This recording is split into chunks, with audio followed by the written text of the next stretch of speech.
নিয়েছি আর 2 প্যাকেট দুধ। ভাবছি পায়েস করবো না পায়েস করবো না, নিয়ে এবার দুধটা গরম করতে বসিয়ে দিয়েছি। এবার আর চপারে চপ করে নিয়েছি লাউটাকে, এবার দিয়ে দিয়েছি দুধের মধ্যে ভিনিগার দিয়ে। এবার দুধটা ছানা কাটিয়ে নেবো, ছানাটা ভালো করে ধুয়ে নিয়ে এবার জল ঝরতে দিয়ে চাপা দিয়ে দেবো পনিরের মতো সেট হতে। দেখো সেট হয়ে গেছে, এবার কেটে কেটে নিয়ে নেবো।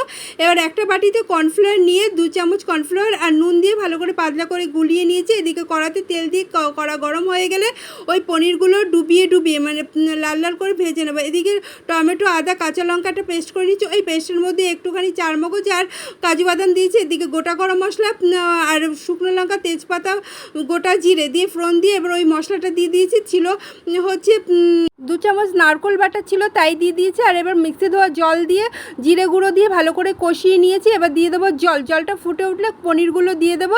এবার কসুরি মেথি, ভাজা মশলা, ঘি আর দিয়ে ভালো করে নাবিয়ে নেবো। দেখো হয়ে গেছে। আর